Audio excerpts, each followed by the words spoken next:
ولادي بيقولوا لي عاوزين النهارده ناكل سمك من الماكريل اللي هو صينيه، بس عاوزينه جاهز من بره. قلت لهم لا، مين ده اللي يجيب اكل من بره؟ طبعا شايفين الوقت عامل ازاي، وكمان نشتريه من بره؟ لا طبعا، هنعمله هنا احلى صينيه، هنعمله احلى كتير من اللي بره. والسر عندي في الدقة والتحبيشة بتاعت السمك الجميل ده. صينية مين يا حبايبي اللي نجيبها من بره؟ لا طبعا، ده انا احلى صينية انا اعملها لكم. قالوا لا يا ماما عاوزينه من بره. قلت لهم لا، جربوا بس كده، هعمله لكم النهارده، هخليهم يحلفوا النهارده ما يدوقوش من بره تاني. السلام عليكم ورحمة الله وبركاته. ازيكم حبايبي، عاملين ايه؟ اهلا بيكم في قناتي، قناة حياة توفير مع اسمها محمد. برحب باخواتي وحبايبي اللي في القناة، كل الناس اللي معانا في قناتنا، وكل الناس اللي بتدخل جديدة تشترك، كل اي حد يتفرج على فيديو لينا ويعمل لنا لايك، او حتى لو بيسيب تعليق صغير. بشكركم كلكم والله يا حبايبي، فعلا بجد ربنا يجازيكم كل خير.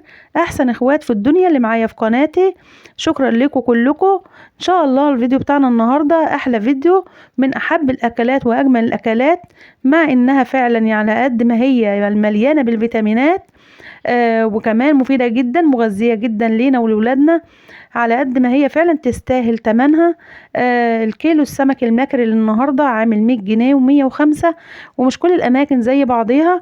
طبعا لما يكون السمك ب100 جنيه، لما بتسألي عليه عند الناس اللي هي بتديهولك جاهز، بيكون الكيلو عامل 140 و130 على حسب برضو كل واحد والمكان اللي هو فيه.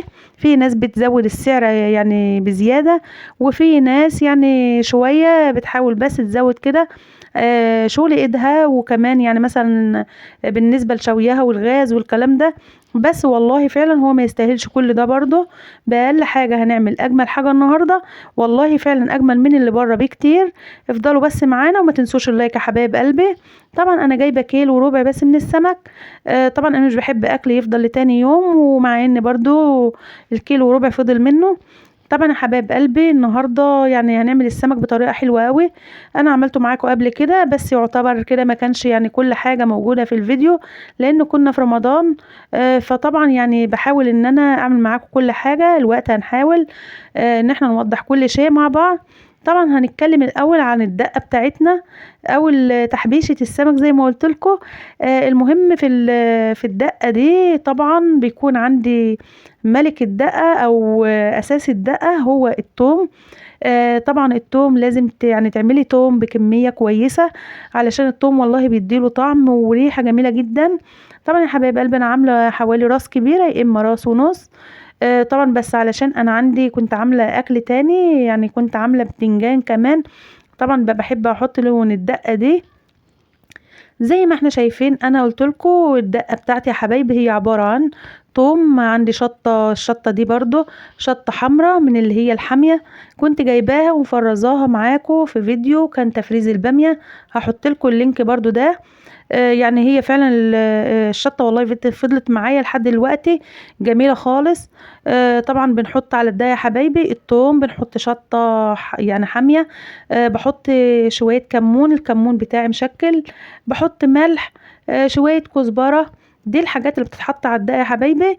طبعا زي ما احنا شايفين بقى الخضار اللي احنا هنحبش بيه السمك بتاعنا النهاردة زي ما بيقولوا كده عشان يبقى طعمه لذيذ. هي طبعا عبارة عن طماطم، فلفل اخضر عادي في اللي هو البلدي العادي، برضو قرن كده شطة الحرة دي، او فلفل حار اللي هو اللي زي اللي هو الاسكندراني ده، ومعايا بصل. كل الحاجات دي يا حبايبي بدأت ان انا قطعتها كده يعني دوائر زي ما احنا شايفين، دوائر رقيقة مش تخينة، علشان تستوى معانا وما تبقاش بتقرش كده، تبقى مستوية كلها. طبعا بالطريقه اللي احنا هنعملها النهارده فعلا طريقه جميله خالص. انا عملته معاكم بس كان بالخضار وبالبطاطس. طبعا الحاجات اللي انا عملتها قطعتها دي، بدأت حطيت عليها حتة من الدقة كده، يعني قطعة من الدقة، يعني الحدق بتاعها بس ما تزوديش، علشان ما تبقاش حادقة معاكي وتبقى مدية طعم السمك طعم حلو كده. طبعا السمك بتاعي يا حبايبي زي ما احنا شايفين الاول انا برص الخضار، وبعدين هبدأ ان انا هفتح السمك عليه، وهقول لكم برضو السمك انا نضفته وبعد ما نضفته يعني خليته زي الشمعة او زي القشطة كده زي ما انتوا شايفين، لونه ابيض خالص. تعالي بقى اقولك كمان يعني ازاي تشيلي زفارة السمك، ما يبقاش فيه ريحة زفارة خالص، يعني يبقى طعمه فعلا جميل ولا كأنك كلت سمك. طبعا هنقول لكم على كل حاجة النهاردة. السمك بتاعنا بقى يعني زي ما قلت لكم كده، انا نضفته وغسلته كويس، وخليته بافتة بيضة زي ما انتوا شايفين، وبعدين نقعته حوالي يعني 10 دقايق في مية بملح بليمون، بشوية من الدقيق، ده بيشيل الزفارة خالص يا حبايبي. وكمان النهارده بقى يعني المفاجأة ان احنا هنسوي السمك بتاعنا النهارده في بديل الفرن اللي انا عرضته معاكم كذا مرة. البديل الفرن ده اسمها حلة الشوي او حلة الدس بيقولوا عليها كده. طبعا دي والله بتوفر علينا غاز كتير. الفرن يا حبايبي لما بنيجي نعمل فيه اي حاجة بصراحة كفاية ان هو اصلا على ما بنولعه كده يسخن في الاول، بجد والله يعني بيسحب غاز كتير. الانبوبة ما بتقعدش وقت طويل خالص، هنوفر الغاز وهنوفر الوقت. انا بصراحة حطيته في الحلة دي. يعني انا بصراحة بقيت بسميها مش حلة، بسميها فرن، فرن متنقل، فرن صغنون زي ما احنا شايفين. انا عرضتها معاكم قبل كده، وبرضه هحط لكم اللينك بتاع المشتريات اللي كان فيه الحلة دي، هحط لكم اللينك بتاعه علشان برضه اي حد عاوز يعرف تفاصيل الحلة دي، او يعرف ازاي يعني جايباها منين. كل ده يعني هتعرفوه في الفيديو ده، هحط لكم اللينك بتاعه تحت الفيديو ده، يا اما في الوصف يا اما في اول تعليق مثبت. زي ما احنا شايفين يا حبايبي، هي الحلة عبارة عن 4 قطع. قطعة يعني فيها فتحة من الوسط من النص من اللي هي الاولى دي، حطيتها على عين البوتاجاز، وبعدين حطيت فوقها اللي هي الصاجة اللي انتوا شفتوها دي، وبعد كده حطيت عليها السمك. سبتها حوالي والله يعني ما كملتش 20 دقيقة، بجد والله ما اخدتش وقت خالص، كانت خلاص يعني ما شاء الله استوت. ما اخدتش وقت ولا مجهود ولا غاز ولا اي حاجة حبايبي. يعني 20 دقيقة كان السمك معانا بالجمال اللي احنا شايفينه ده.